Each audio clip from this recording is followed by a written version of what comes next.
All right. All right. Let's get this started. Hey folks, how's it going?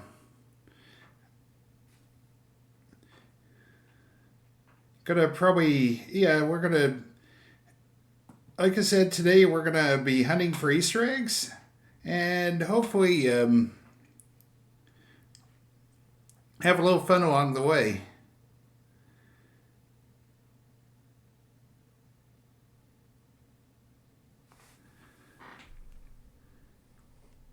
All right. Happy Thanksgiving, Phoebe. How's it going?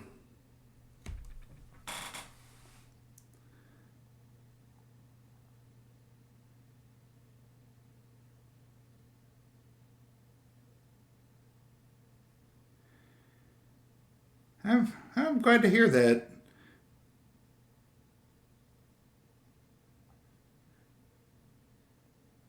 Over my end, I'm doing fine. Got a little Thanksgiving in the started.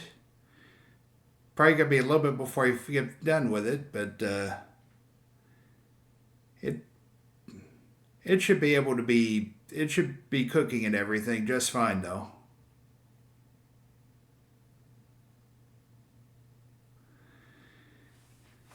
Anyway, let's go ahead and start things off as per usual with the reride.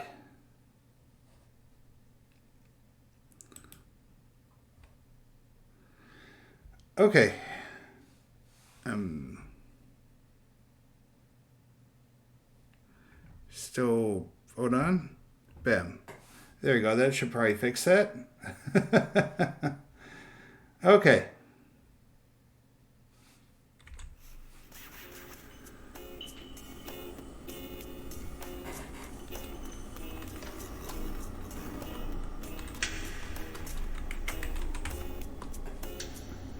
I wonder if they'll have some sort of shout out for being Thanksgiving. I mean, considering it's made from Germany, probably not, but who the heck knows?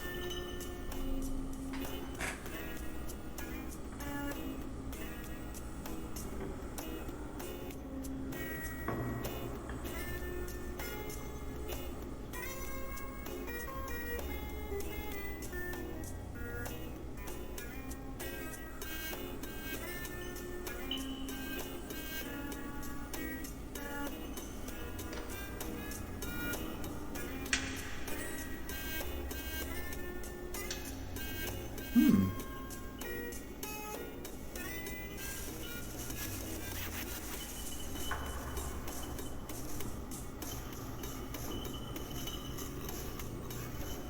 It is. It is.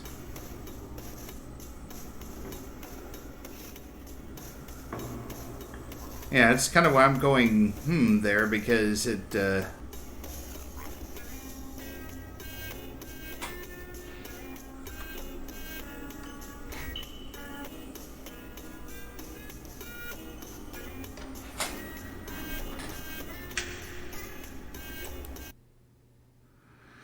We'll refresh and try again here.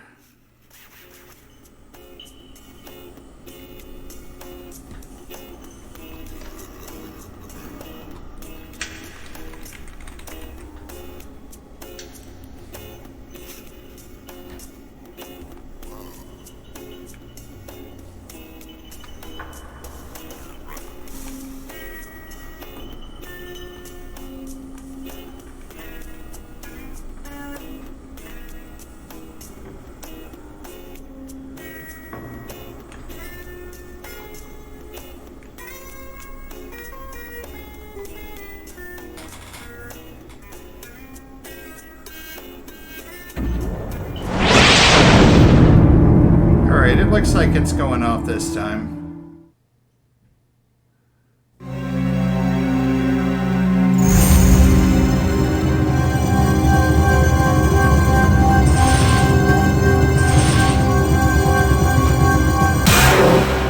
If I'm being honest, I was never a fan of the Furby.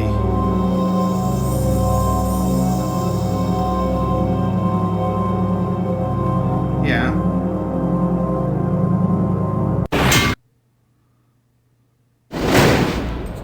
We from the Reride would like to give you our thanks for dragging us all to work on Thanksgiving. Family time is so overrated. Really? I won't pick on you for playing alone. It looks like life is picking on you enough already. Are you new to the Reride? Nope. Very good. It is always nice to be face to face with veteran quizzers. I'm sure I don't need to remind you, but just in case, here are your buzzers. Yep. I am required to inform you that this is a non-profit fan project in no way associated with Jackbox Games. True. Please wait until the elevator has come to a full stop before you disembark.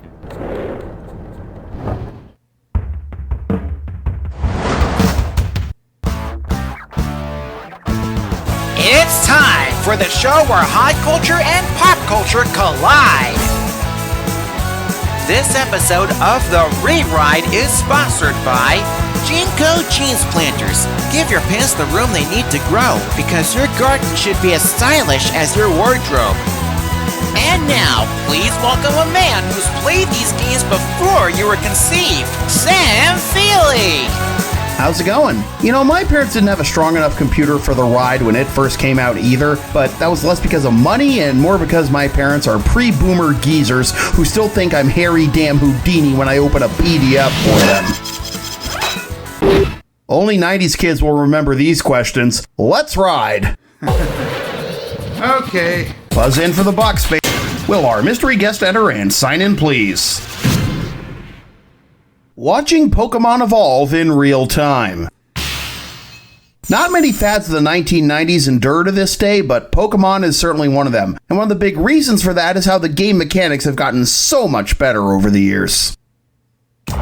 Suppose the next Pokemon game adds a move that causes enemy Pokemon to collectively misremember their battles. What would the game most likely say when this effect triggers? It's Streisand effective, it's Mandela effective, it's Nobel effective, or it's Dunning-Kruger effective. It would be the Mandela effect. The Mandela effect occurs when a large group of people collectively misremember an event. It's named after South African President Nelson Mandela, who many believed died in prison in the 1980s.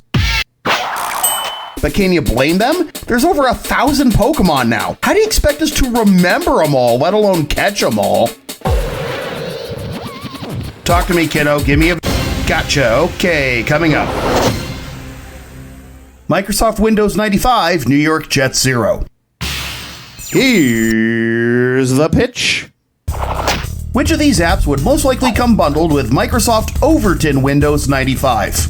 Psychic Outlook, Nuclear PowerPoint, Socially Acceptable Word, or Solitary Confinement? Overton Windows. No. Okay. The Overton window is the acceptable range of political discourse within a society. Oh. But no matter your political beliefs, there's one thing we can all agree on: Clippy f***ing sucks. Okay, buzz in and let's find out. You ain't getting this from Uber. Nope. You kids know what you're doing, right? Buzz in on the item that matches the pair of clues. And if you figure out the final bonus question, you'll take home some serious moolah. All right, lights green, floor it, mate. Willy Wonka's factory and Tay-Zonde's reign. Where do these items intersect? Score! Quadrupeds have 4, and about to die equals on one's last blank. Legs.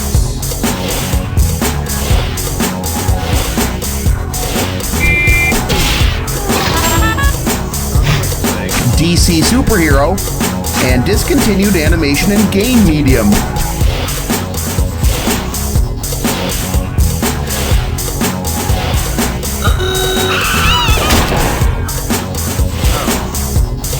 Oh, it's Flash. Yeah. To help someone lift weights, and a stain on your clothes. Spot.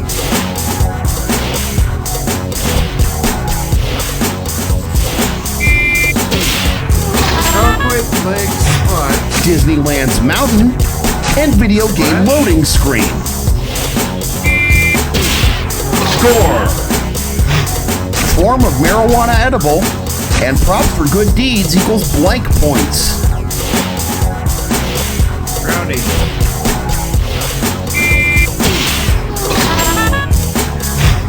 Animal Farm second in command, and AC/DC song.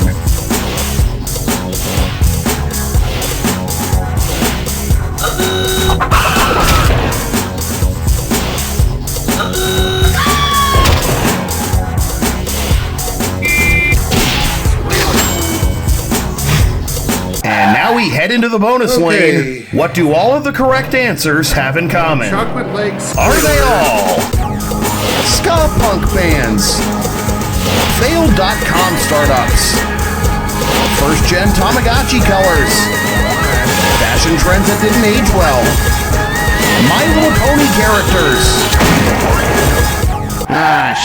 You spilled the beans.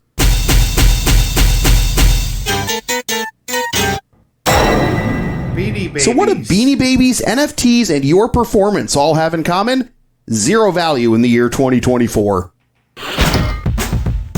Hey, come on now. No rubbernecking. Back to work. All right. Hit your I'd take that any day of the week. Here's the category. Morphin time for your career. Hey, dipshit. If you get this one right, you can rid yourself of your laughable score. How about it? Which of these would you see in an episode of Mighty Morphin Texas Rangers? The Red Ranger striking out 10 batters in a baseball game, the Yellow Ranger scoring a hat trick in a hockey game. The Texas Rangers are a Major League Baseball team based in the Dallas-Fort Worth Metroplex. And yes, they are named after the statewide law enforcement agency, but there's enough propaganda on American TV these days to fill an entire year's programming block. And I'm just talking about Fox News. Okay, friendo, allow me to introduce... 90s music is garbage. It's time for a celebrity trash question, and whoo, boy, is this stuff rotten. When you know which 90s music star's crap I'm rooting through, buzz in and type your answer. Good thing I brought rubber gloves. There's an Oakland Athletics clubhouse pass, a thank you note for a Grammy Award signed by RJ, a bunch of certificates of investment for random tech startups, and a well-worn pair of extra low-crotch pants. Ugh. Whose trash is this? Hammer time. MC Hammer worked for the Oakland A's before his rap career, and his hit You Can't Touch This sampled Rick James's Super Freak and won the only Grammy of his career. He also made parachute pants famous and is a self-described tech geek who invested in a bunch of startups. Unfortunately, many of those tech startups followed the same trajectory as Hammer's career. Pick a value, any value. Next on the docket, the Hammer Space, Hammer Time Continuum. So now that we've established that MC Hammer is a tech nerd, let's test out his other nerdery. If MC Hammer was able to access Hammer Space, which of these would he most likely do? Hide behind a bookshelf at his mansion, download his entire music catalog in 3 seconds, pull a luxury car out of his parachute pants, or retrieve his career from a black hole?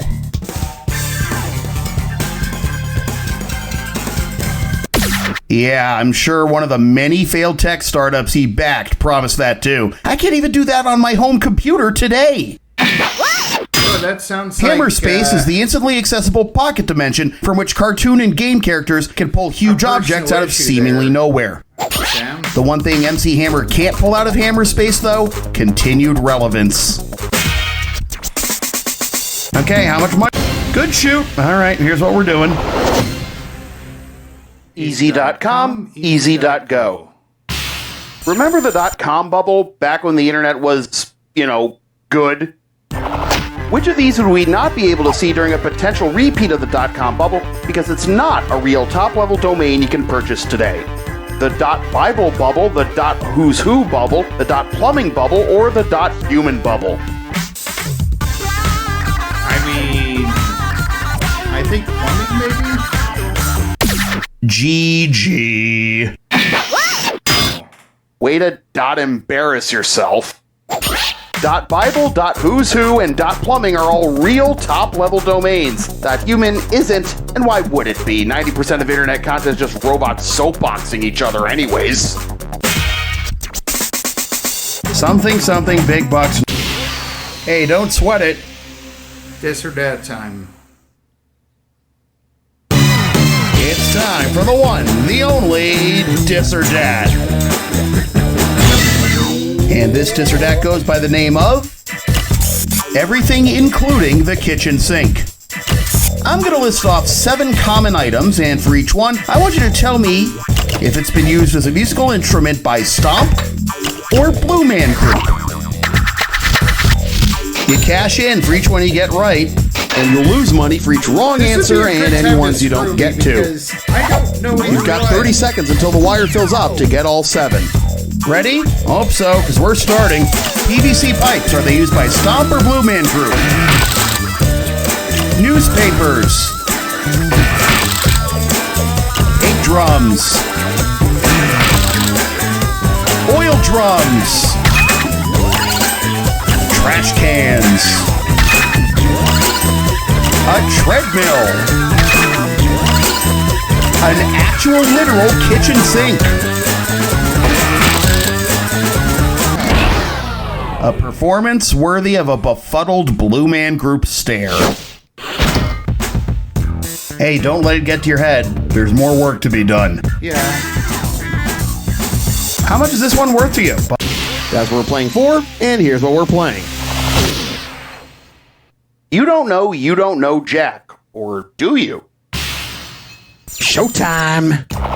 Which of these categories might you find in the very first You Don't Know Jack game from 1995 because it refers to something that had already existed by that point?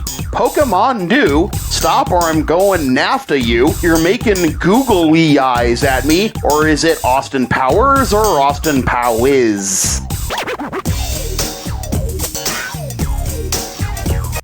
Drop those F's in the chat, boys. It's Pokemon, isn't The North it? American Free Trade Agreement went into effect in January 1994, more than a year and a half ahead of Nate Shapiro's grand entrance. One thing you can't do in any future Jack games that you could do 30 years ago is fiber optic field trips, because anyone born after 1990 would rather pick up a live grenade than a phone call from a number we don't recognize. Now's the time to hit your... Now stepping up to the plate. Happy it happened, but glad that it's over. 33-33. This one's for you, Pete. Swing away. It's 11:59 p.m., December 31st, 1999. What can we all agree is definitely going to start in 1 minute? The third millennium, the 21st century, a leap year, or Orthodox Christmas, 1999. I think it'd be a leap year. Scholars and historians who are more pedantic than others will tell you that the 21st century and the third millennium started in the year 2001, not 2000, but everyone agrees that the year 2000 was a leap year. As in, the year was a great leap backward for humanity when the Supreme Court handed W the presidency, and literally nothing has gotten better since. Rise and shine, millennials, let's get this bread. Jack Attack.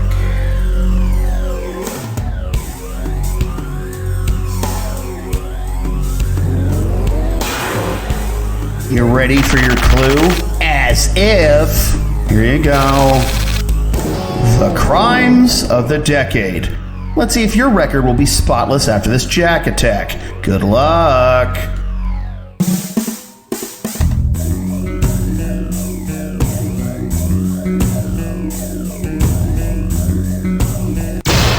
Alright, yeah, he would say, have the drug dealers, I think. Oh, I think that had something to do with Selena.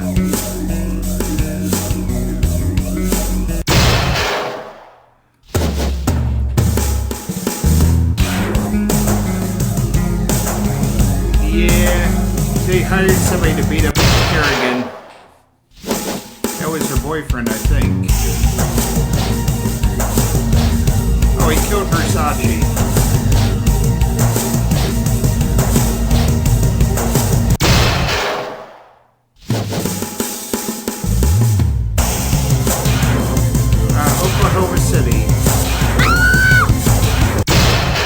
I hit that? Oh, because it started with an O. War crimes?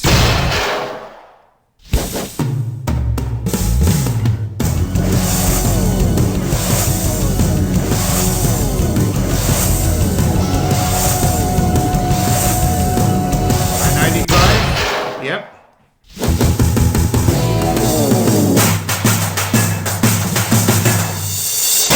And that's the game. Let's see your final score. Oh, I'm capable of more than this. That's all she wrote.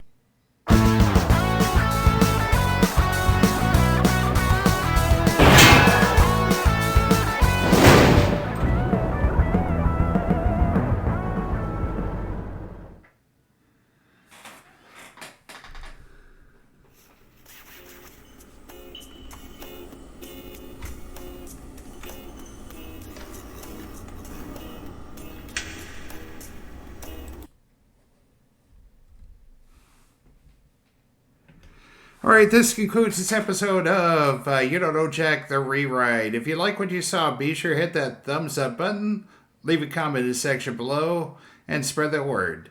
This is Tickets Please Gaming, and the arcade is now closed. I think we're going to go ahead and take a break. We'll be right back after this 90 seconds or so. And we're going to do something a little bit different, so there will be no wheel today. We're kind of giving it the day off.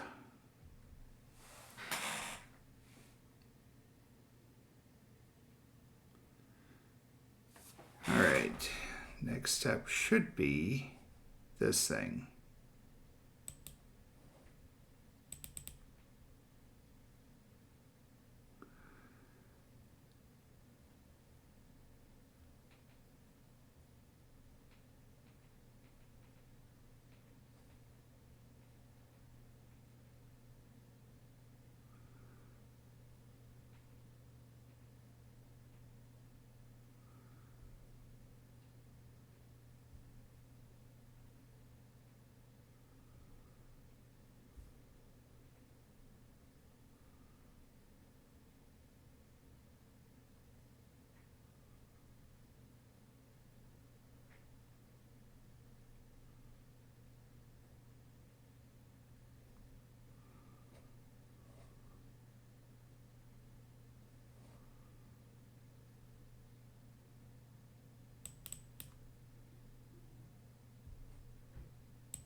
Okay, give me a second. We'll get this thing going here.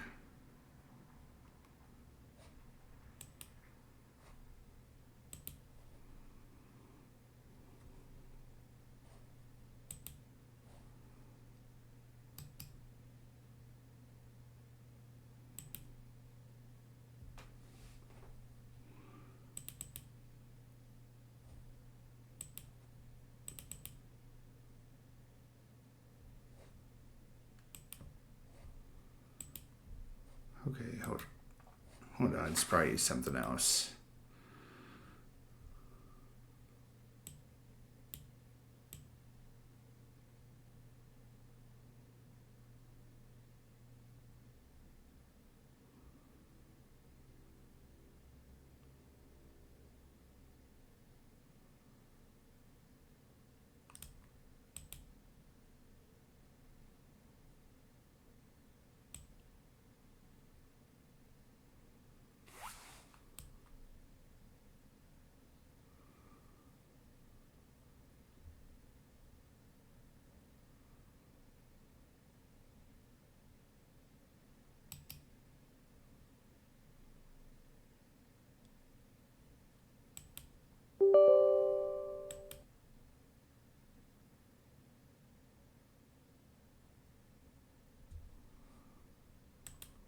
Not quite. Although that was closer to where we wanted actually in the first place. Okay. Sorry, I had to do a little bit of doing a little bit of work here real quick.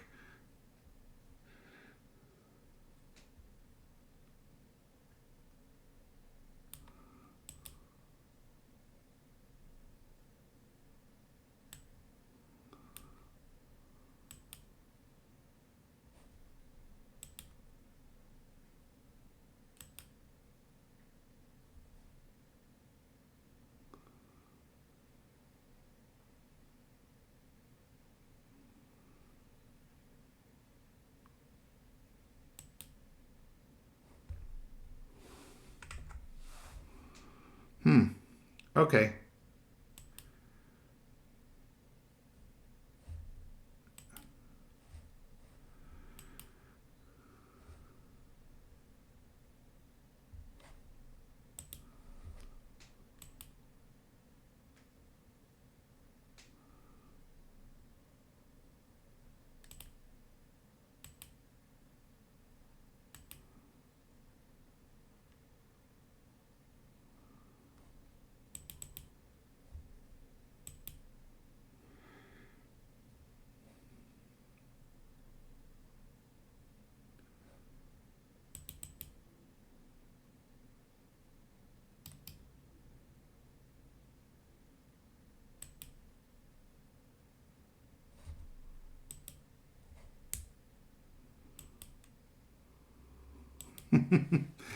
This is awkward. And a half.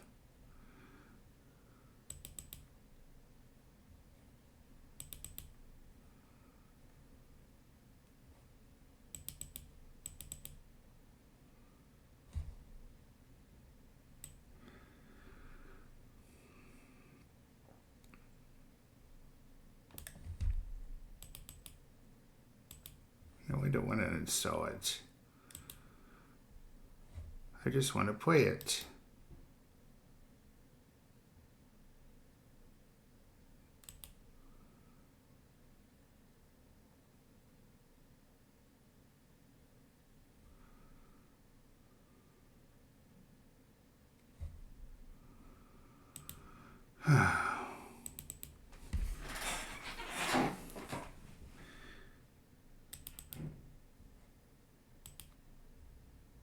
Okay, there we go. Found it. Okay. Without further ado.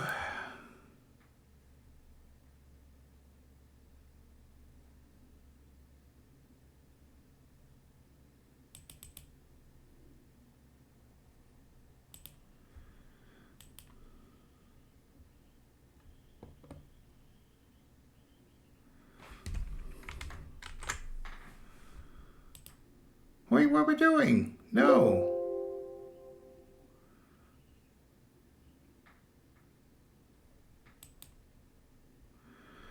Okay, thank goodness.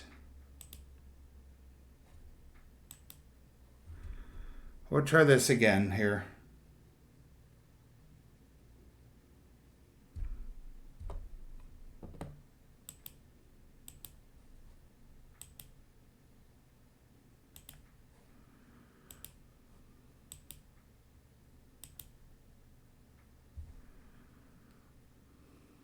Okay, give me a minute.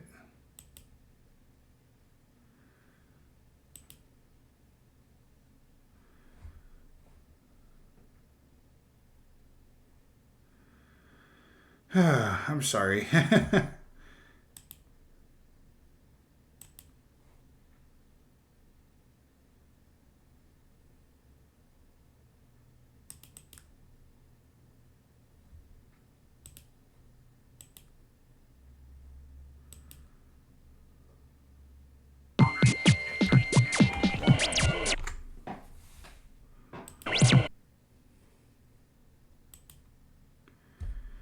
All right.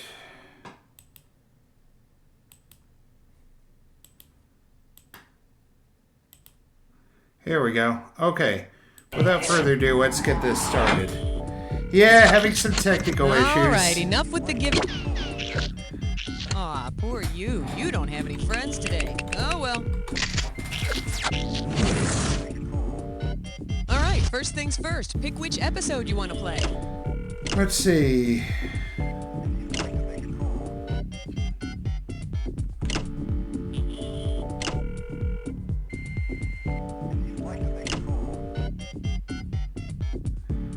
I think we'll do this one with it Hit being the letter B, Thanksgiving. Alrighty then. 30 seconds. Your buzzer is the letter B, as in Big Bertha. 20 seconds. So we're going. Now when a question pops up, you gotta buzz in. Then to pick the answer that you want, just hit that number on the keyboard. Follow me? Easy breezy. Yep. Until we meet again.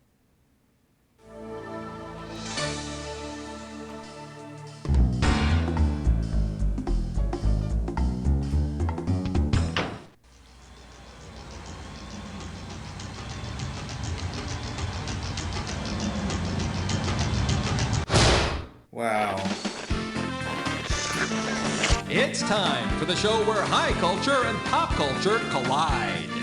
Welcome! Come on in! Kick off those orthopedic shoes, set that walker in the corner, and get ready to wax endlessly about life during wartime, the price of gas when you were a kid, and the need to teach all those punks on the corner a lesson or two. Category, please.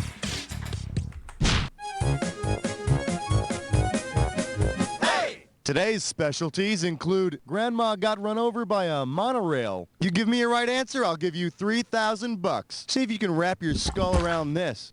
What's the shortest your grandmother can be and still drive on the Tomorrowland Speedway at Walt Disney World? 3'2", 3'11", 4'4", or 5 feet?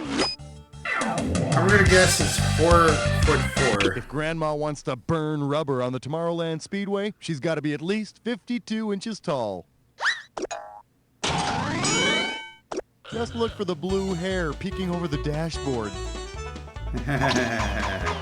Throw me a category.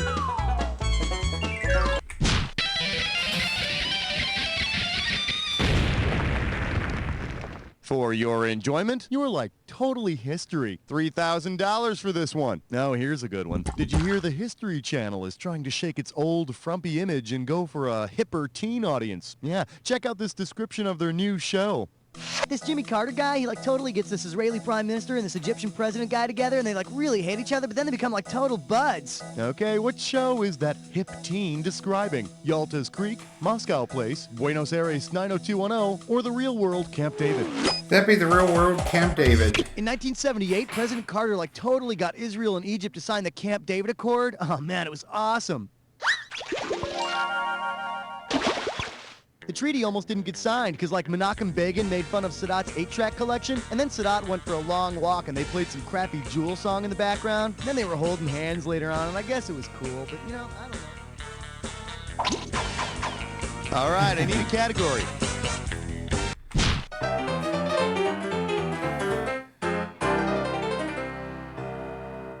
This category is known as finding blue hairs in your brush. Let's see what you'll do for $1,000. And now, your question. Because it's also a popular brand of makeup, what staple item from a grandma's pocketbook might you find in her teenage granddaughter's backpack? Bobby pins, hard candy, stale cookies, or plastic rain hats? That would be hard candy. Hard candy is a brand of makeup. It's not meant to be eaten, but it probably tastes better than that Starlight mint your grandmother's been carrying around since the Depression. Give me a category. I think even they have a shelf life. Even they have to have one, right? Open wide and get ready for She's a Grand Old Card Shark. You're looking at $3,000 on this one. Flex those fingers, here it comes. Say your grandma's got a sister who never got married. If your family passes her around from house to house in a literal game of Old Maid, who will lose the game? Whoever doesn't have her in the end, whoever has her in the end, whoever yells her name the loudest, or whoever slaps her first. I think it's whoever has her at the end. The only way to lose at Old Maid is to end up stuck with her in your hand, or in this case, your house. Having your grandmother's sister in the end. Yep, I can die now. That was the single most disgusting thing I have ever heard on this show. We've done it. We've hit rock bottom. All right, pick a category. Really? Hey, bless smut with dime store. Oh, it's gibberish question. It's time for a Flip for Dish Mess Fun. Take a look at this gibberish category. You never clean the bathroom. Let's get the ball rolling at 5K for this gibberish question. Now here's the deal. The more time you take, the less cash you get. Okay, take a look at this gibberish phrase and tell me what saying it rhymes with. Won't fake men see good men lick bowls. And remember, punctuation isn't important here. Won't fake men see good men like bows? Okay, first clue. My grandfather said it to me. Make me proud. Type in your answer.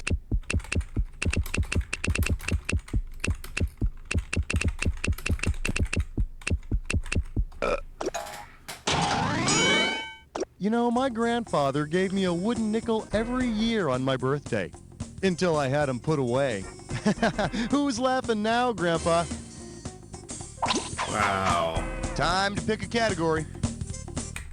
I feel a little uncomfortable after that, Schmitty. Let's see what we got going. Merry Christmas and a habeas corpus. You get it right, I'm putting you up $2,000. Put it in gear, because here we go. What legal and contractual present does Grandfather Claus give to good little girls and boys? Special respect for the elderly, the right to ignore new laws, a court-appointed attorney, or custody of the other children. I think it'd be the right to ignore new laws. If you're involved in some business and new laws come along to control what you do, well, Grandfather Claus says you don't have to follow the new rules. And the Grandmother Claus? Well, she's the one that says you can ignore whatever your mother tells you to do. She's my favorite. Throw me a category. Coming at you, there's no such thing as a free space. How does $2,000 sound? Get the wax out of your ears, it's question time. Which space on a bingo card is also the chemical symbol and correct atomic number of an element on the periodic table? B5, I20, N38, or O72?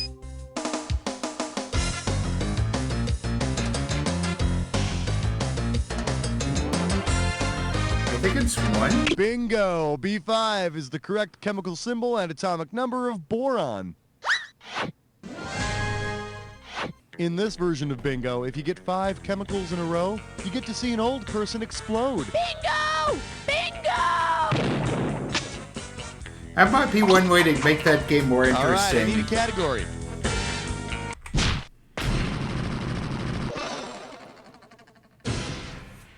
Let's take a look at chopping down the family tree. 4K coming your way for a right answer. Heads up, here it comes.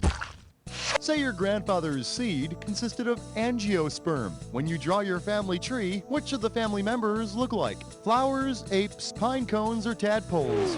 I think that would be flowers? Angiosperms are the type of plants that produce flowers. I was Well, I thinking guess that it's means either you going to be look one or and 3. smell like your grandfather too. Ugh. Category, please. It's time for a question again. We're calling this one, Hope I Die Before I Get 969 Years Old. I'll give you 4,000 clams for this bad boy. So apparently there's this guy in the Bible named Methuselah who lives to be like 969 years old without ever breaking a hip. Anyway, when Methuselah wandered around the nursing home for hundreds of years bragging about his grandkids, what did people have to hear over and over and over and over and over again? My Noah put animals on a big boat. My Jonah was puked up by a whale. My Moses spoke to the burning bush. Or, My Mary had a kid without really doing it. I may regret going with this, but I'm thinking it's Moses. thou shalt not pick wrong answers. Wrong and don't pick wrong answers. Oh, it's one. So you don't isn't lose it? any sleep over it. At age 187, Methuselah begat Lamech, who begat Noah when he was only 182. And Noah, well, he didn't begat anything until he was 500. It's sad, really. Methuselah went to his grave thinking his grandson was, more into animals than women. All right, pick a category. Hey, not bad. You chose a when did happen.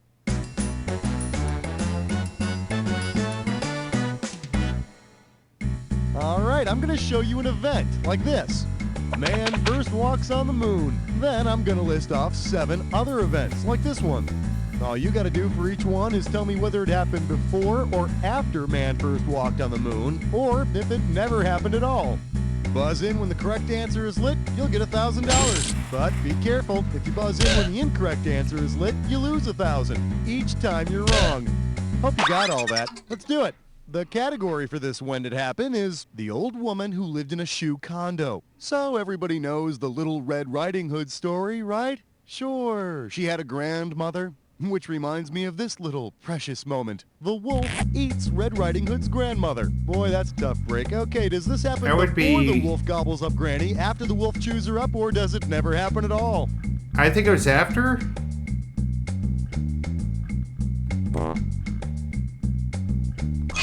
It was before, okay.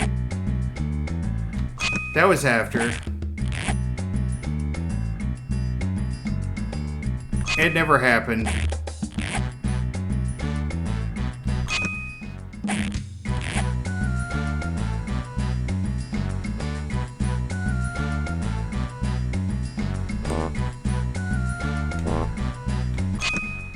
Come on, man.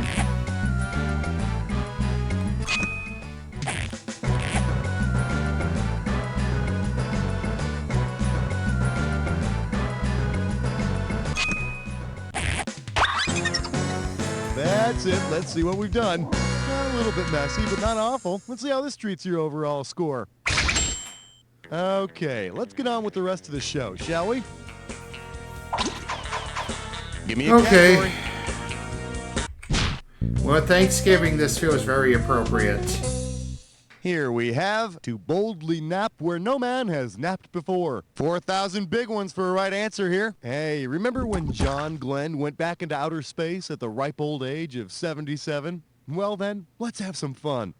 With what true early childhood story could John Glenn have bored his fellow astronauts while they were in space? They made rocket fuel from sheep dung. The astronauts were called sky flappers. We had 8 planets, not these fancy 9. Or we thought outer space was all liquidy.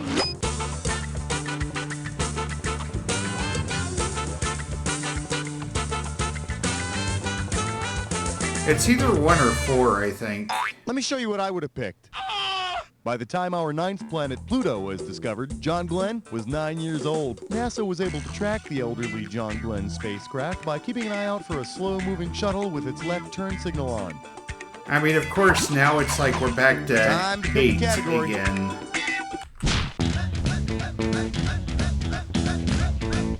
All right, give it up for swimming pools, roasted dog. How does $4,000 grab you? Hey, you know how on the Beverly Hillbillies, Ellie Mae always has a bunch of critters running around and Granny is always cooking up a bunch of critters? Sounds like a recipe for disaster.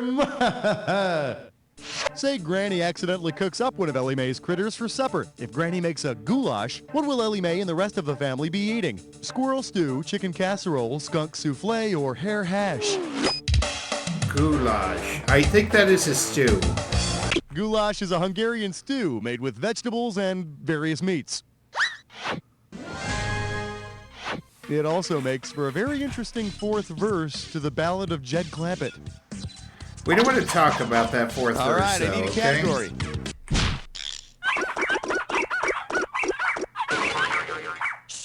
For your viewing pleasure, Old Man Comes Rolling Home. If you know this one, you're getting $4,000. Okay, you know the children's song, This Old Man, right? This old man came down the hill. All right. Well, Yeah, we're I gonna think play so. with our old man. You ready? Okie dokie, boy. Okay, don't spit on the microphone, please. Bite it. If our old man... Hey, that's me. That's right, that's you. If our old man plays like this old man in the song, on which of my things will he not play knick-knack? My thumb, my knee, my door, or my bone? I think it's my door. I got confused. No. The correct answer is Old man'll knick-knack, paddywhack, give the dog a bone, but he's not coming anywhere near mine. Hey, Schmitty, what's a paddywhack? I don't know, old man, but that's not the question, so... I get to touch you for that. Stop touching me! Stop it, you're getting your old all over me. Throw me a category.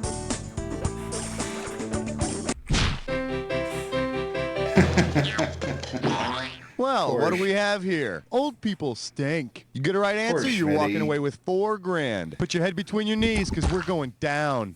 If your family countenances your grandfather's incontinence, what are they doing? Extolling the virtues of his ear hair, lauding his loose bowels, bragging about his belching, or balking at his bladder.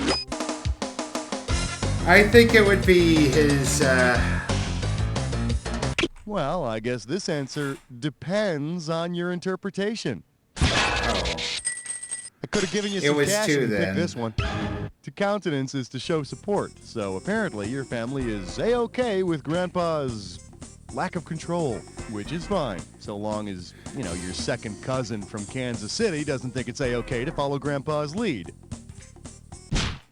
You're... No, that's just going to make things very awkward very quickly.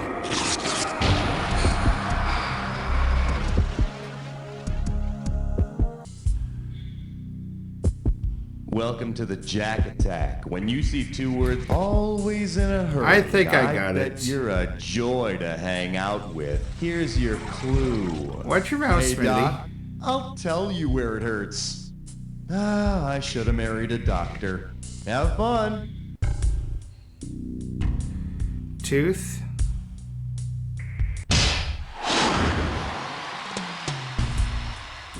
Heart.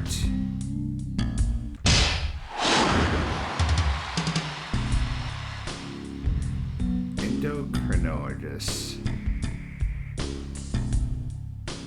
Maybe it's glands? It is. Rheumatologist, I think that's the lungs.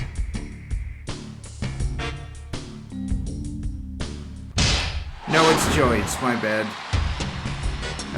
Neurologist, that would be the head.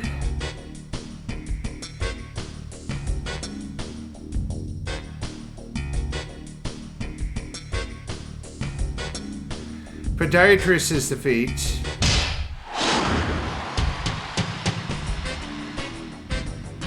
Urologist is the bladder. It would probably be nerves then. Yeah. Sweet mercy, you're like some kind of machine. Let's check out your score. That's the game. Wow, that was an exciting game. It was a real thrill. You were the best player we've had by far. Now do me a favor, will you? Look to your left. Now look to I your don't right. think so, Now repeat Schmitty. after me.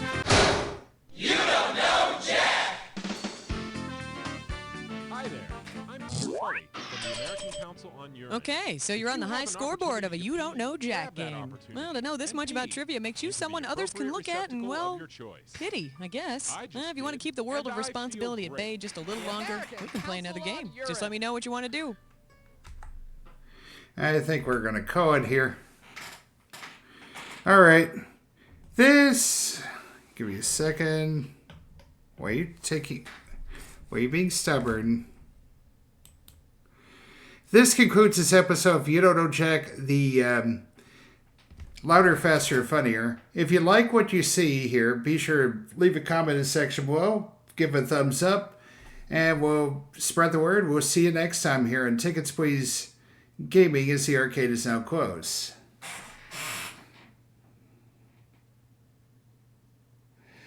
Okay, we're going to take a quick 90-second break and we'll be back for the third game.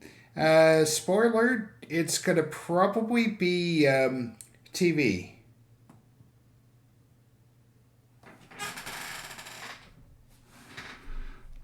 Okay, I see the problem. Probably when I did that, it decided not to do this.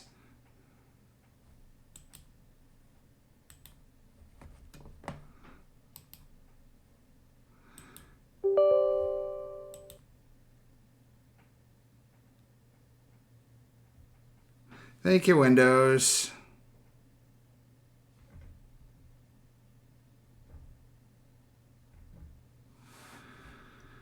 Okay, you're just not being cooperative today, are you?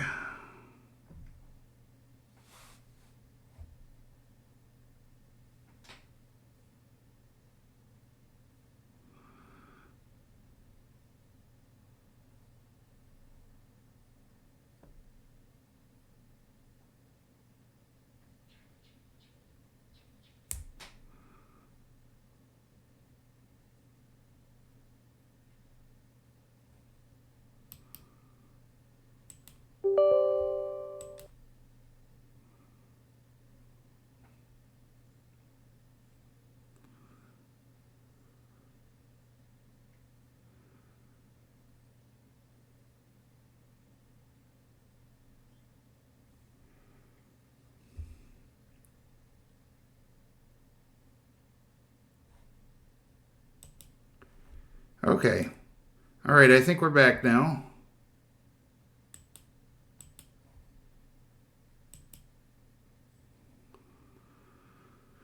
All right, we've gone through, so far today, we've already done the reride and Louder, Faster, Funnier. Next up, we're going to do TV. Like I said, we're continuing to hunt Easter eggs. There's a couple we're going after with this one.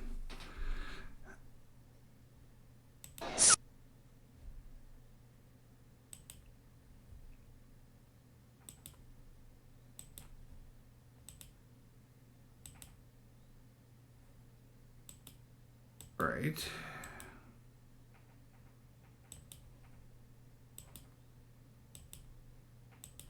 There we go. Okay. All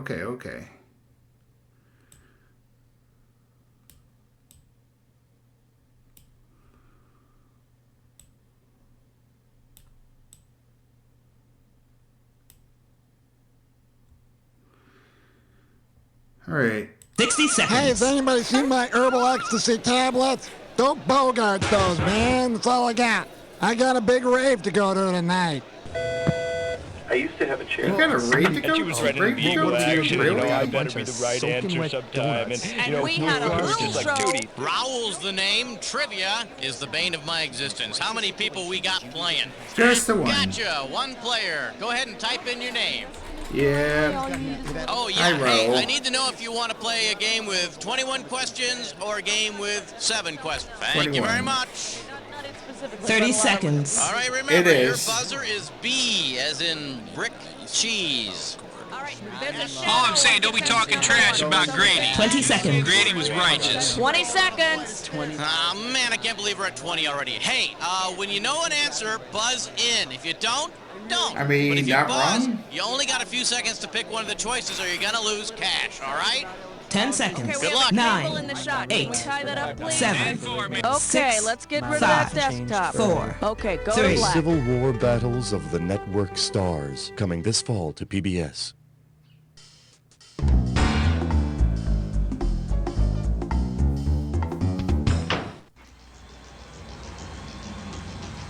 You don't know word span.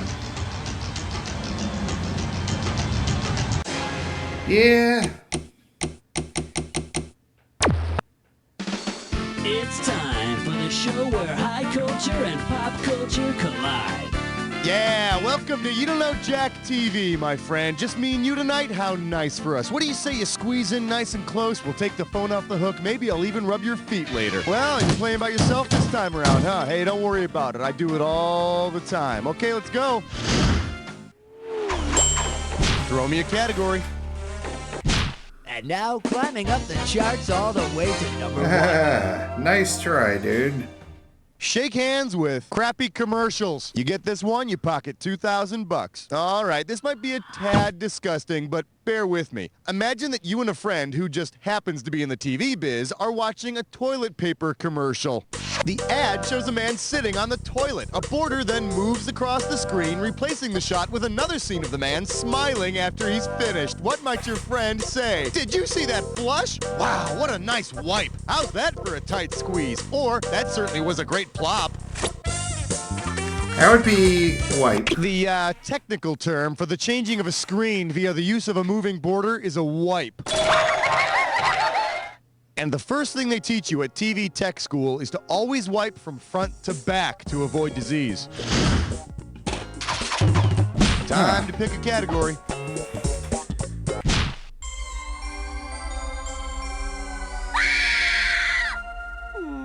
Let's take a look at the tape ran out sometime in the 70s. You're looking at $3,000 on this one. Hey kids, it's howdy doody time. If you were to record these miniseries on your VCR, which one would waste the most videotape? Holocaust, the Civil War, Centennial, or America?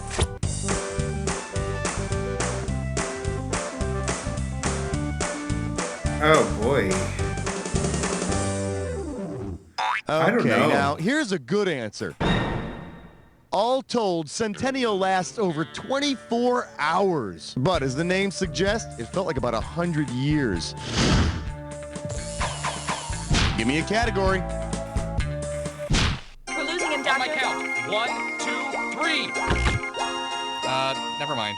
Open wide and get ready for Across the Tracks from the Brady's. $1,000 Oh, really? at stake It's on only this the one. second Now, unless of course question? you've been living under a rock, you know the theme song to the Brady Bunch. But imagine if the tune went something like this.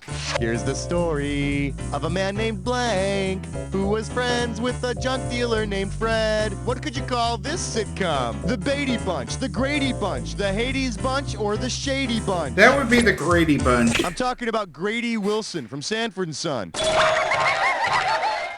You know, if you think about it, Sanford & Son and the Brady Bunch are like two sides of the same coin, because they, well, okay, they're not. Yeah, I don't think you had a point Category, there. please. Spotless window, shining floor, do it all with number 4. Coming at you. Why, yes, that is a rocket in my pocket. I got $2,000, says you don't know this one. Get the wax out of your ears. It's question time. Suppose the Persian Gulf War's Scud Stud appeared as a contestant on Studs. Which newscaster might end up heading home with a hot date? Arthur Kent, Peter Arnett, Wolf Blitzer, or Bernard Shaw? That'd be Arthur Kent. That yummy little hunk of a reporter, Arthur Kent, earned the nickname the Scud Stud during his Gulf War coverage. And as the winning couple, we're sending you on a date to wonderful Iraq. Oh, hell. All right, pick a category.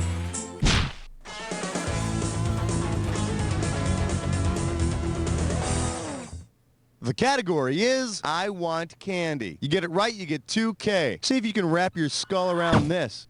Let's say the Emmy Awards Committee creates a new award called the Yummy for an outstanding candy in a cartoon series. Which of the following would be eligible for a Yummy? Swedish Fish, Gummy Bears, Nerds, or Tartan Tinies? I think the only one of those that actually was a cartoon was Gummy Bears. Those chewy little medieval bears could snag a Yummy for their show called Disney's Adventures of the Gummy Bears.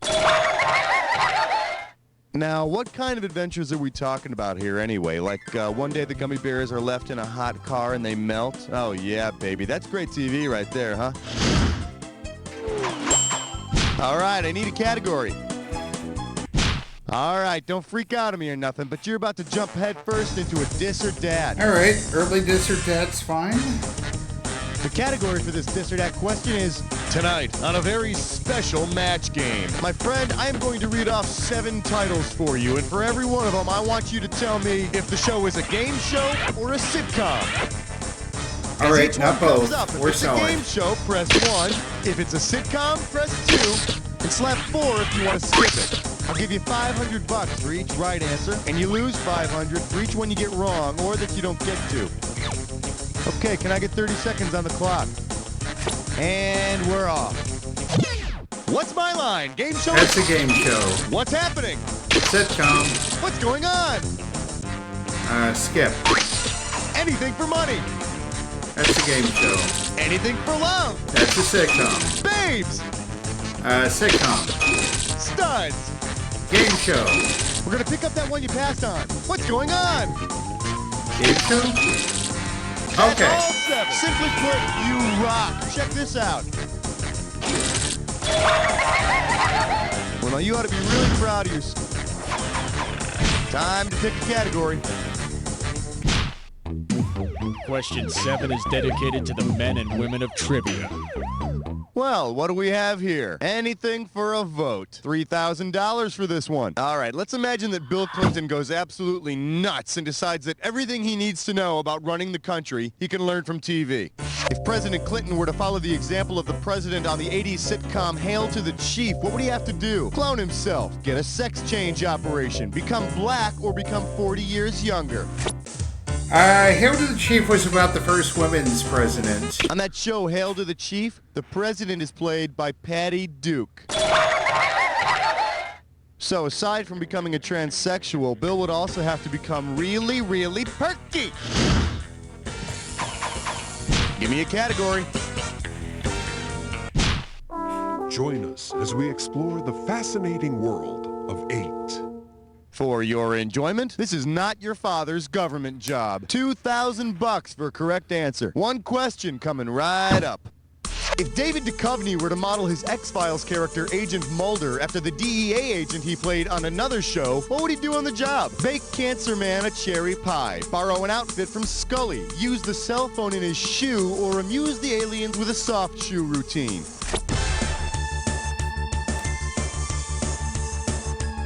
I think he'd borrow an outfit. Before he was Agent Mulder, David Duchovny played the cross-dressing DEA agent Dennis/Denise on Twin Peaks. And hey, look at it this way. If he gets fired from the DEA for cross-dressing, he can always go to work for the Clinton administration. Wow. Throw me a category. We fill your tank and check your number 9. Let's have a big warm welcome for Clutch This. Get this one right, you get $1,000. Hey, check it out. Vice President Al Gore's image consultants have decided to remake Al's stiff wooden image and make him a little more animated. If the image consultants decide to animate Al Gore using the Synchrovox method of animation made famous by the cartoon Clutch Cargo, what part of Al will be moving? His hands, his hair, his lips, or his eyes? That'd be his lips. Synchrovox is the process by which human lips are used to make those Clutch Cargo folks look like they're talking. So Al's lips would be flapping away. Flapping lips. Yeah, Tipper's gonna want to put a parental warning label on that for sure. All right, pick a category. The following is a test of question 10. This is only a test. Let's see what we got going. Band. How does $2,000 sound? Forward march. Because the Canadian Broadcasting Company initially refused to broadcast the character, which of the following would young Canadians have had to cross the border to watch? Clutch Cargo cartoons, Pepe Le Pew features, G.I. Joe commercials, or Dudley Do-Right episodes?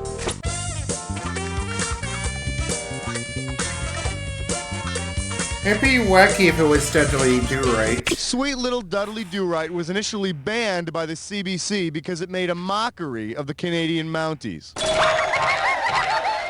Come on, eh? We gotta make it across before sunup. Can someone else carry the TV for a while?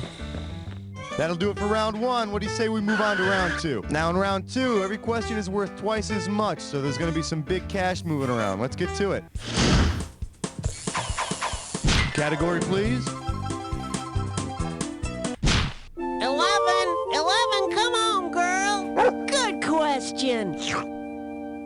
This category is known as Please Don't Pick the Blossom. 4,000 big ones for a right answer here. Golly gee, I love that Blossom. You know, she's as cute as a button and profitable too. Let's imagine that some potential corporate sponsors watch the very first episode of Blossom to see if they want to sponsor it. If Blossom is believable in the first episode of the show's first season, what product might she end up endorsing? Feminine napkins, condoms, wine coolers, or surgical bandages?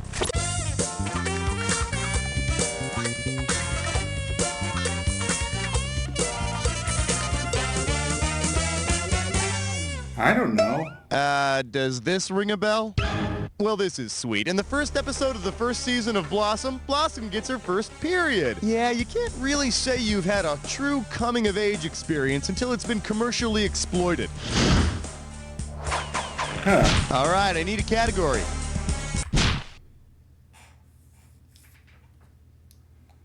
We're calling this one M is for the many times she played me. I'll give you 4,000 clams for this bad boy. You know how on Hawaii Five-0, Jack Lord's character is always saying, "Book 'em, Dano"? Well, if the famous mom of actor James MacArthur from Hawaii Five-0 had played his part instead, what might have been Jack Lord's altered tagline? Book 'em, Helen. Book 'em, Joan. Book 'em, Betty. Or book 'em, Tiger.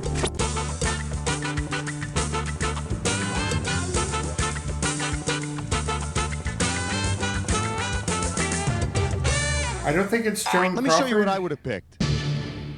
James MacArthur, who played Dano on Hawaii Five-0, he's the son of famous actress Helen Hayes. Not only was she the first lady of theater, but she looked awesome in a grass skirt and coconut bra. Oh yeah, baby.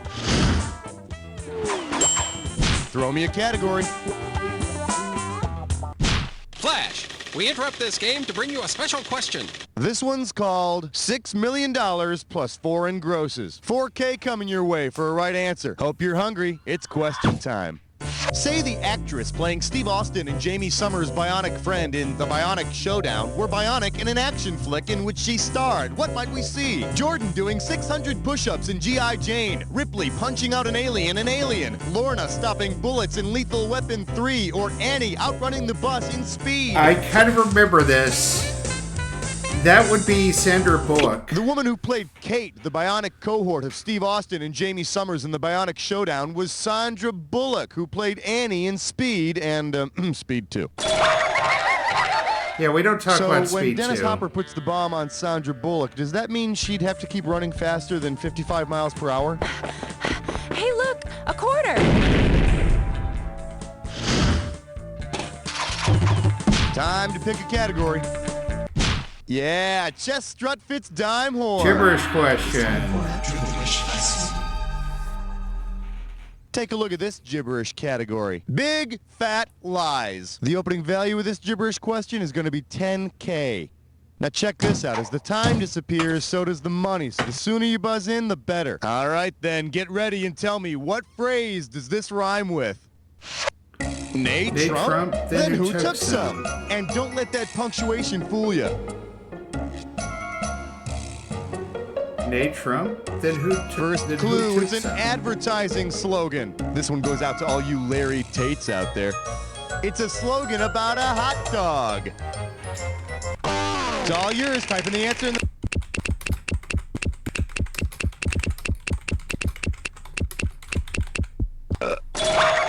Yep. Oh, yeah, they plump all right. They get almost as big as Donald Trump's wallet. Give me a category. And aged poorly. The thrill of answering.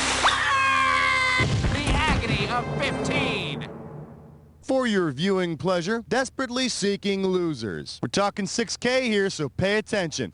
Okay, this one has to be a real loser. This ad is in here every week.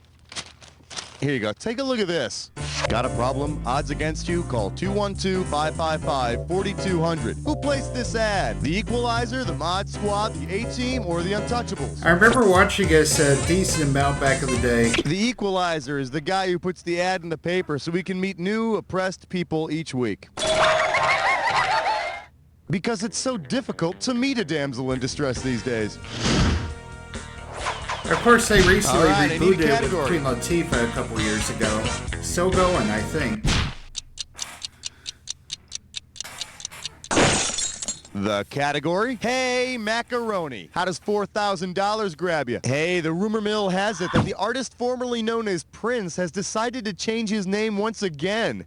Say the artist formerly known as Prince decides to change his name to the artist formerly known as Prince Spaghetti Day. Based on the ads, what day was he formerly known as? Wednesday, Thursday, Friday, or Saturday? Prince Spaghetti. Is this Wednesday, maybe? According to the commercials, Prince Spaghetti Day falls on Wednesday. You just make sure you save some room for dessert. We're having raspberry beret. You know, the kind you find in a secondhand store. All right, pick a category. Thank you. Good night. Thank you. God bless. You're beautiful. Here we have your question, should you choose to accept it. You get it right, I'm putting you up $2,000. Okay, let's say you receive one of those mission tapes like they have on the show Mission Impossible. Which of these would you have exactly enough time to do between the end of the mission tape and the time that it self-destructs? Recount your knees, 1 per second. Catch 3 seconds of a Tony Robbins speech. Microwave a 5-second tofu power snack. Or reenact a 10-second space shuttle countdown. I think it self-destructs in 5 seconds. The mission tapes on Mission Impossible always self-destruct in 5 seconds. Just enough time to reheat some tofu. Of course, depending on the size of your microwave, heating times may vary. And whatever you do, don't put aluminum foil in there. Good luck, Jim. Category, please. You know what? You're playing great. I'll stop bugging you now. You know what? Actually, just one more question. Question 18. Today's specialties include I need a doctor and I ain't lying. One right answer and you got $6,000 coming at you. In the 1960s adventure show Doctari, Dr. Tracy was in charge of the Wamiro Study Center for Animal Behavior, but then you knew that. What could Dr. Tracy have prescribed for his co-star, Clarence the Lion, that would have corrected his famous abnormality? A prosthetic tail, bed rest, glasses, or Slim Fast? I think it'd be glasses. Clarence was known as the Cross-Eyed Lion. Eventually, he did wear glasses, but they had a big piece of tape in the middle, and everyone called him Clarence the Big Stupid Dork Lion, until he ate them. Well, he wouldn't have eaten him if they didn't make fun of him. Minty cool, minty fresh 19. I believe this one is called On the Couch with Couch Potatoes. If you know this one, you're getting $4,000. Hey, guess what I'm holding in my sweaty little hands? A psychiatric chart for a popular sitcom character. See if you can tell me whose it is. Patient complains of stress caused by employment with New York Police Department. Situation exacerbated by his recently divorced friends moving in with each other. To whom does this chart belong? Ira Buckman, Andy Sipowicz, Tony Beretta, or It's Marie not Greshler? Sipowicz.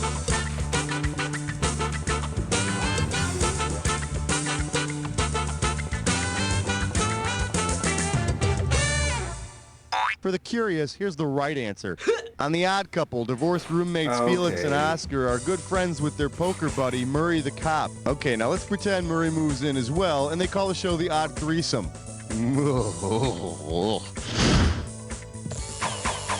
Throw me a category. Question 20 now concludes its broadcast day. Yep. All right, give it up for Widower. I just buried her. You get this one, you pocket $2,000. Hey, you know how nowadays they seem to have an AOL chat room for almost every conceivable interest?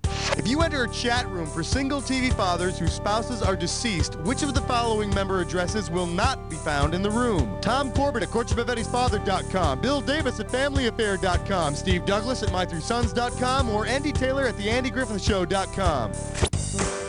I don't think he was married. That's gonna cost you. Oh, no? Here's the one you didn't pick.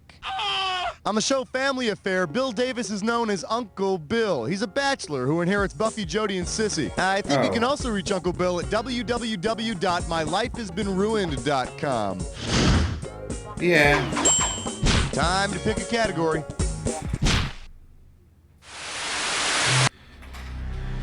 Okay, let's do this.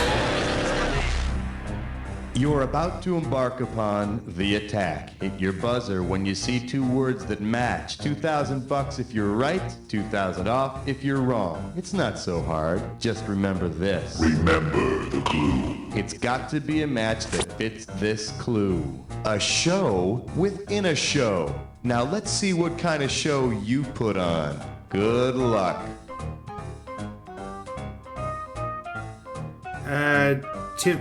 Tow Time with Tim Taylor, yep.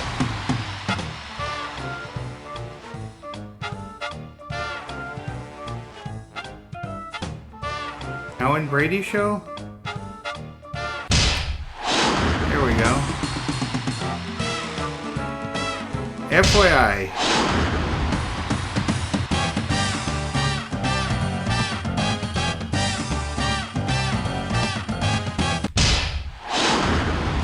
Hey kids, that's Vermont one.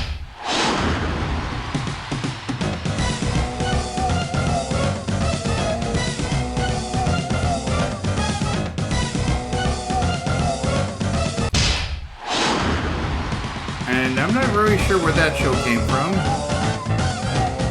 It's a soap opera, I think.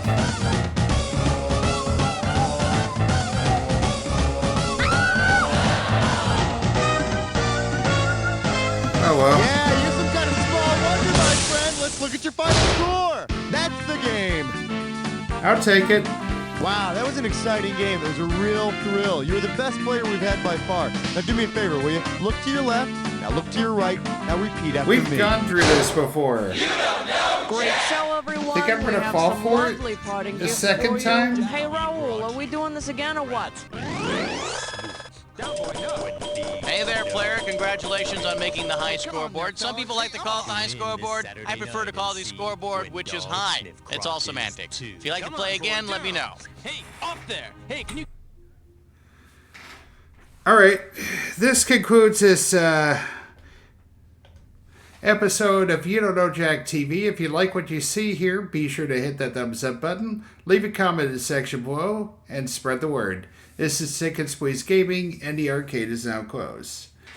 Alrighty, we're going to take a break before we do the final game. See you in 90 seconds.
And welcome back, everybody. All right, so far today we've tackled the Re-Ride, Louder, Faster, Funnier, and TV. And we're going to end things off with the round with the Goofy Goober. That would, of course, will be You Don't Know Jack Volume 2. 60 seconds. Are you okay?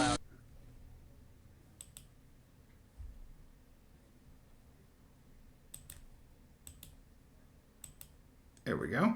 Okay.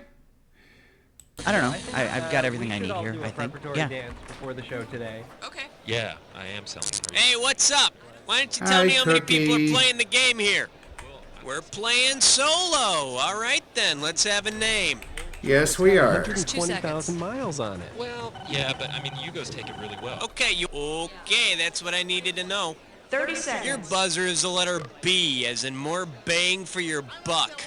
Can we clear the set, please? 20 seconds. Hey, okay, everybody, okay. Whoa, heads up. All right, listen. When a question pops up, you gotta buzz in. Then you pick your answer from the screen, and you have to hit the right key that corresponds to it on your keyboard. You follow me? 10 seconds. Good luck to you. Okay, here we go, everybody. Let's 8, lose a desktop 7, and go to black. 5, You 4, call me. 3. Here we go. 900 tuna. Please wait an hour after meals before calling.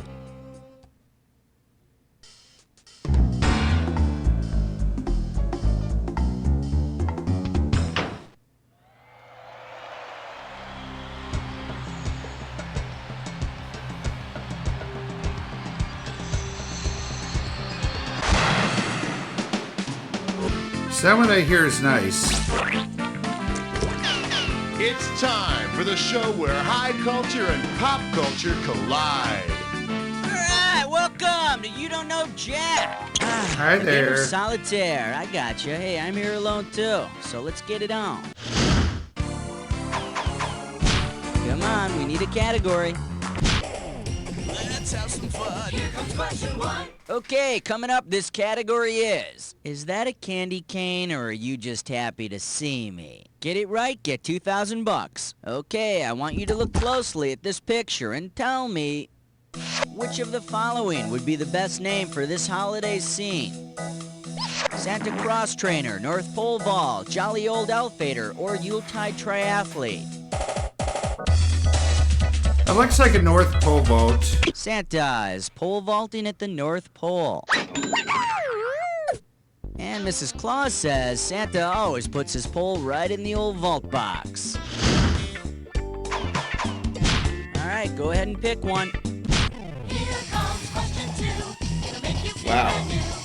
The category is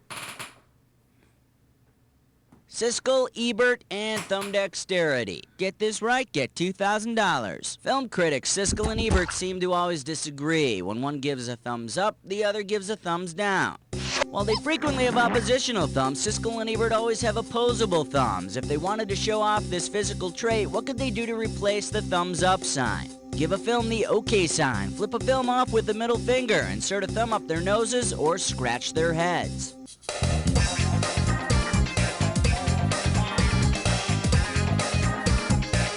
Put a thumb up their nose. Sorry, bad pick. Now the correct answer is give a film the OK sign. By having opposable thumbs, humans and other primates can touch our thumb with our index finger. Me, I'd prefer to see Siskel and Ebert arm wrestle each other. How about it? We need a category. Put on your pens for the Make It Dance. 3. Category: potato chips and the origin of the universe. And this one's worth $2,000. The phrase, once you pop, you can't stop, is not only the slogan for Pringles potato chips, it's also a pretty good description of the Big Bang Theory and the expansion of the universe. To make the slogan, once you pop, you can't stop, more accurately reflect the Big Bang Theory, what phrase would scientists have to add? Until celestial motion freezes, unless gravity overcomes inertia, until everything breaks into tiny pieces, or now with 28% less fat.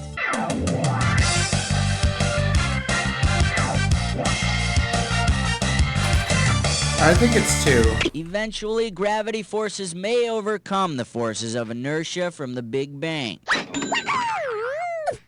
The Big Bang Theory says the universe started off as a single blob with infinite density, just what you'll be if you sit on the couch eating all day.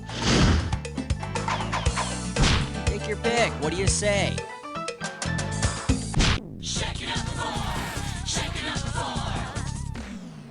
Category, let's do it. He washes dishes with the best of them. $2,000 riding on this one. Okay, I need you to help me figure out the name of this one TV character. Now, it's a fill-in-the-blank question, so you're gonna have to do some typing. Now, tell me, what's the name of this guy? You know, he's known for his domestic labor. Oh yeah, he has this thing where he mutters to himself when he wants to insult somebody. He's also famous for being on 2 different sitcoms. And the really weird thing is that in his second sitcom, out of the blue, he becomes like this major political figure somehow. What is the character's name?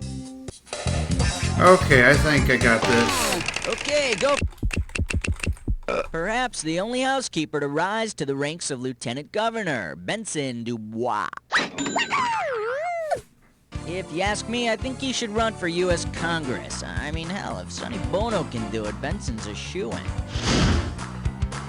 Probably not wrong. Okay, pick a category. Excellent choice. It's time to play Dis or Dat.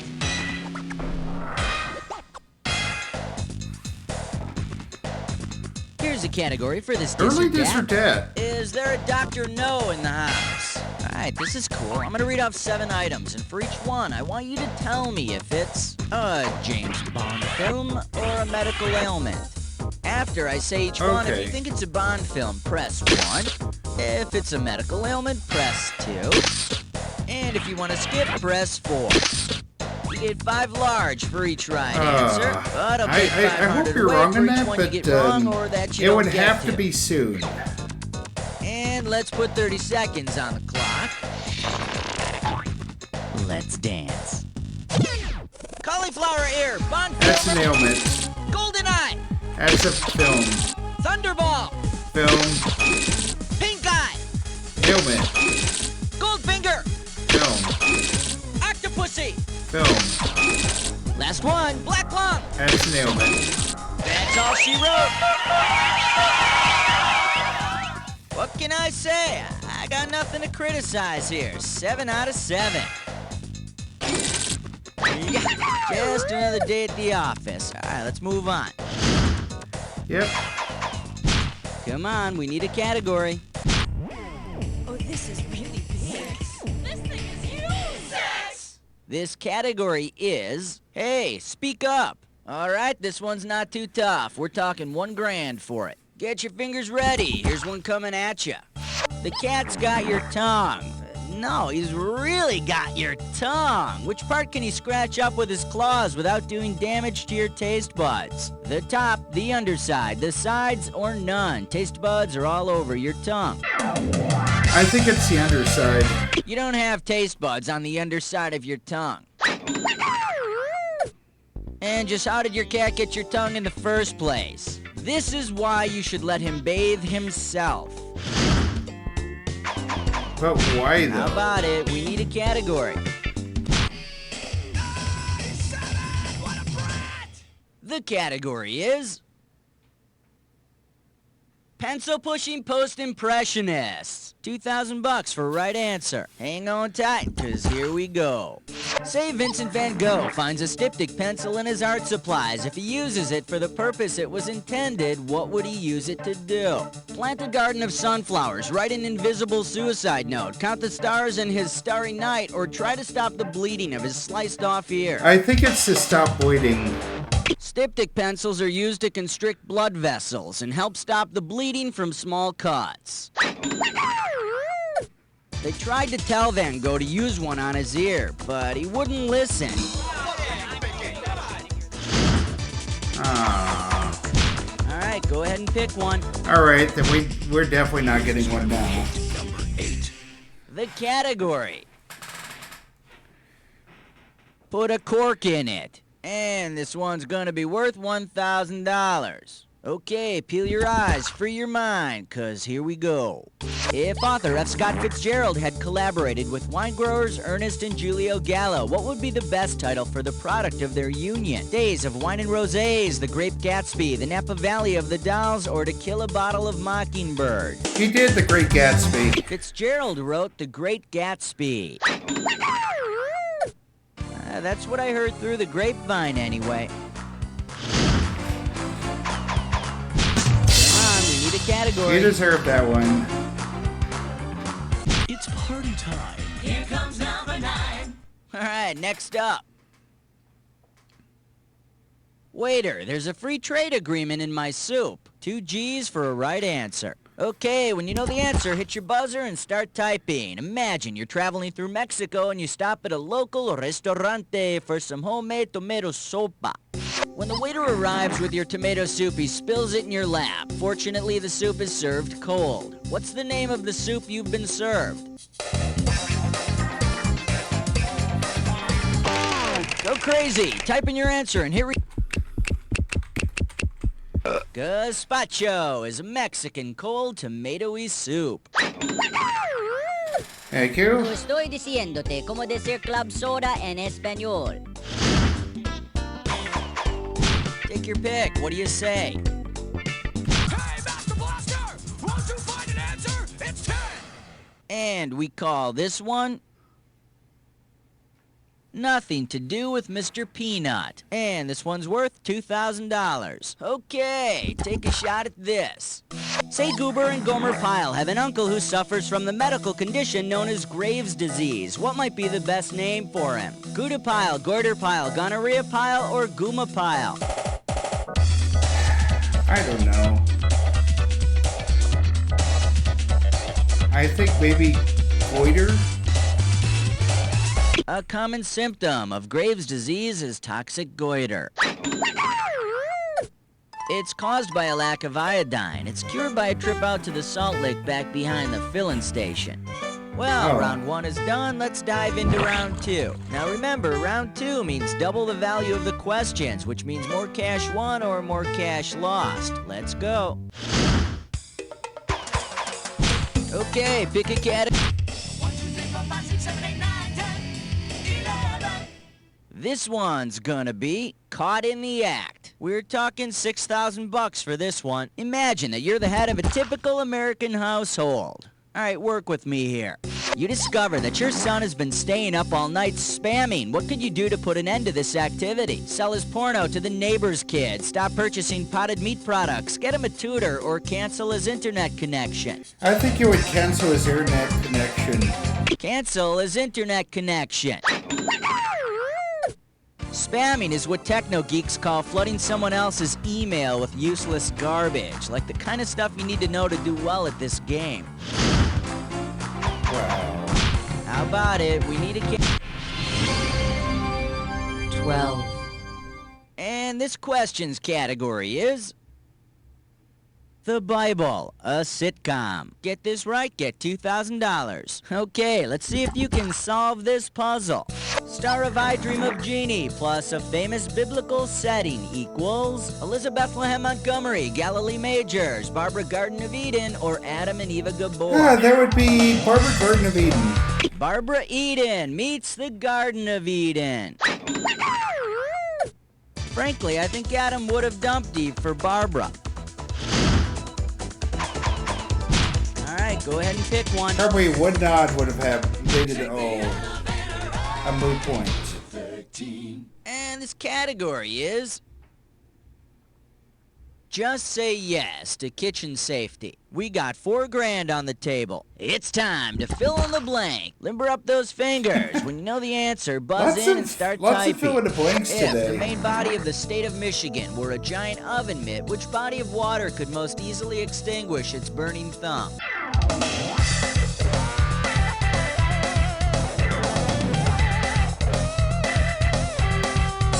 You know, the sad thing is I don't know. In case you're interested, here's the right answer. Lake Huron surrounds the thumb of Michigan, but if Michigan's thumb is burning really bad, it should just stick it up in Canada for a while to cool it off. You know, that's not a bad idea, Phoebe. Come on, we should need try a that in the category. future. Category: a palace of one's own. Get it right, get $2,000. For which famous building might the following classified ad have been placed? Centrally located 600-year-old Italian building, 8 roomy stories, beautiful. Marble floors, cathedral, baptistry, and bell are included. Foundation may be unstable, but view is spectacular. Rent negotiable. Leaning Tower of Pisa, Buckingham Palace, the Roman Colosseum, or the Sistine Chapel. That would be the Leaning Tower of Pisa. The Leaning Tower of Pisa. Okay, so the floor's a little crooked, but it's so much easier rolling out of the bed in the morning. Capish? Take your pick. What do you say? This category is literary terms for the aesthetically challenged. Pop a right answer, you got $4,000. All right, imagine this episode of The Munsters.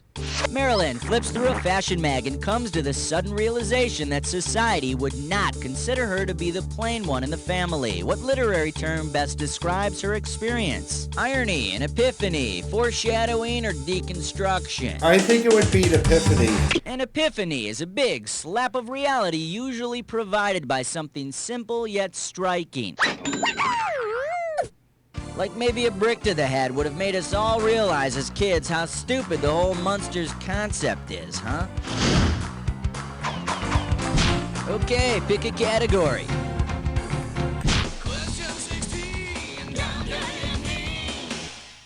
The category is I wonder if you can recycle that. And this one's worth $4,000. Hey, it's time to go through a little celebrity trash I got from a very interesting street. Now, this question's Another a fill in the blank, blank. so when you know the answer, buzz in and then type your answer. Okay, I see a crumpled up letter to a guy named Gordon, some yellow bird feathers, and a furry matted green thing with a human arm inside of it. Jeez, what street is this from? Go for it. How do you get there? That furry matted green thing with the human arm inside it is, of course, Oscar the Grouch from Sesame Street. It's amazing some of the garbage you find on public television. How about it? We need a category.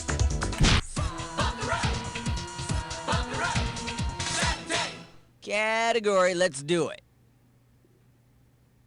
Spin, Jenny, spin. $4,000 behind this one. Forrest Gump definitely held a torch for his childhood sweetheart, Jenny.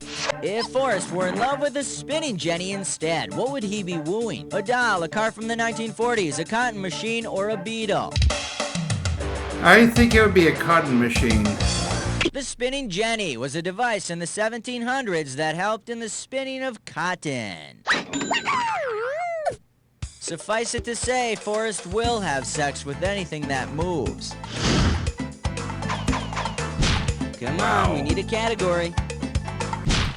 Uh-oh, Chess Butt Sits Grime. Gibberish question. It's time for Ticklish Question. And this gibberish questions category is, how can I make my glove pretty? And we're starting off with 10K on this gibberish question. You got 30 seconds for this, and I'm taking away the prize money a little at a time, so buzz in as soon as you know it. Okay, now tell me, with what cliche does this rhyme? Now, don't mind Mr. Punctuation. Cliche. He's just trying to fool you. Michelle, Michelle, your mitt looks fine, and think fur. Michelle, your mid looks fine. It's and a think fishing fur. cliche. Ass, grass, or bass? It's a cliche used when someone gets fooled. Michelle, your... Last clue, he took the bait. I don't want to scare the fish away. Michelle, your mid looks fine and think fur. Ooh, you're just like that guy who drowned trying to retrieve his pole. Michelle, your mitt looks fine and think fur. Oh. You got the sinker part worked out nicely. Alright, go ahead and pick one. You know what? Buzz, I don't like the way you're talking. The category is, I don't like the way you're talking. This one's worth $6,000. Alright, here we go. Before the great vowel shift of the Middle Ages, how would English speakers have pronounced Mickey Mouse? Mickey Moose, Mookie Meese, Mucky Mice, or Makey Mace?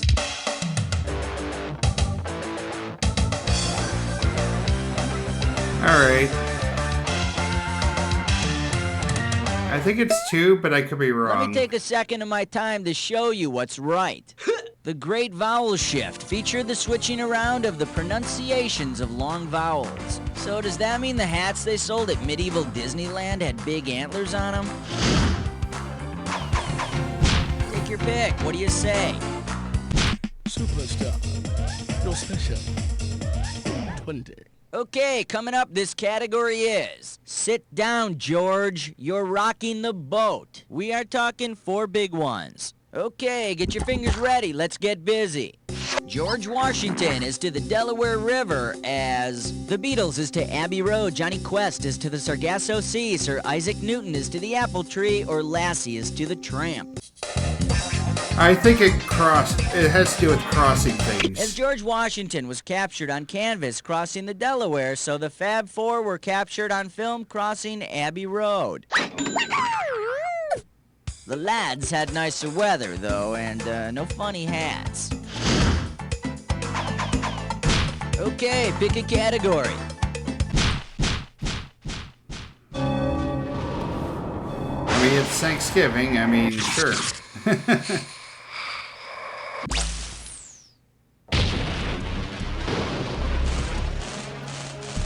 Jack attack time. When you see two words on the screen that go together, buzz in. If you're right, I give you $2,000. If you're wrong, I take it away. And remember, not all matches are equal. Remember the clue. It's gotta be a match that fits this clue. All in the Family. Could be about Archie Bunker, but maybe not. Have fun. Charlie Sheen, Emilio Estevez, they're brothers, I think. Carrie Fisher.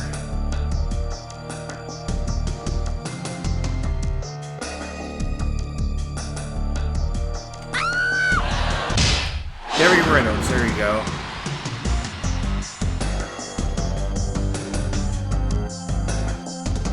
I think it was Tippi Hedren? No, it was Janet Leigh. Janet Leigh. I thought it was something that wasn't a horror film with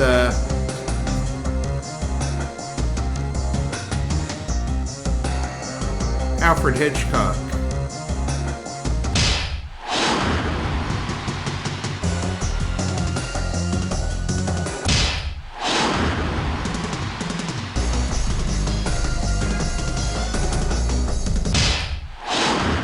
That's mother, son.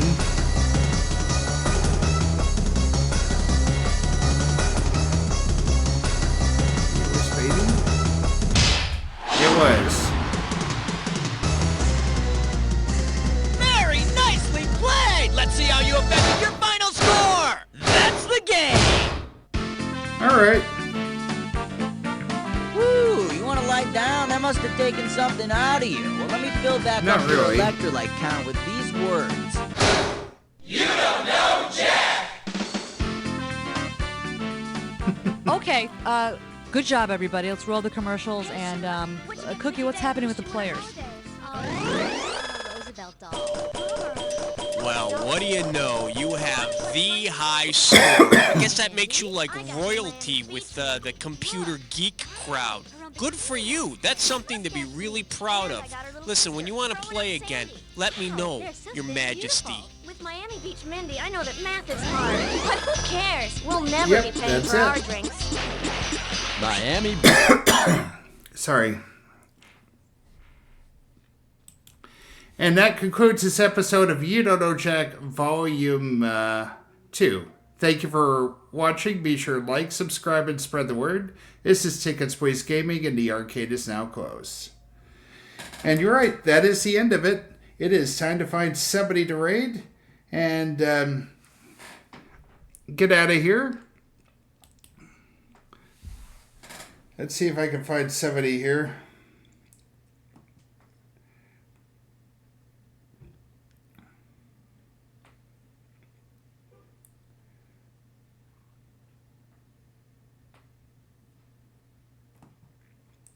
All right. Yeah, you have a good night. I mean, you have a good day, Phoebe. Happy Thanksgiving.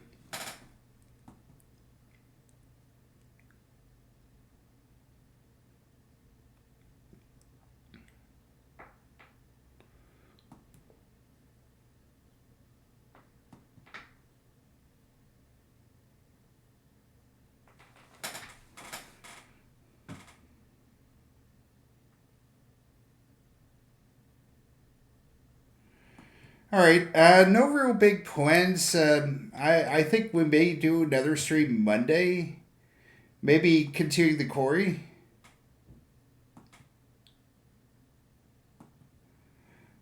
All right.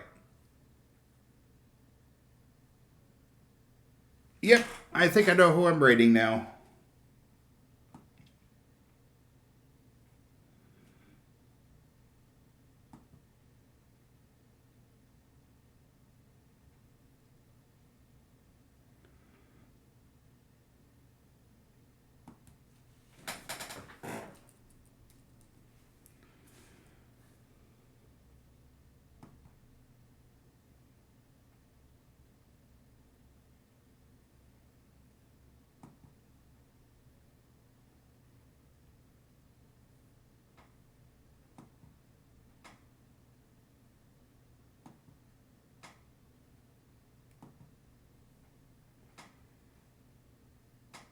Like I said, folks, we will see you Monday with the quarry.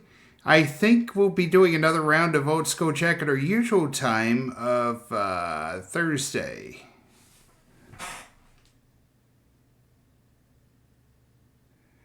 We shall see you later. If you're not following us,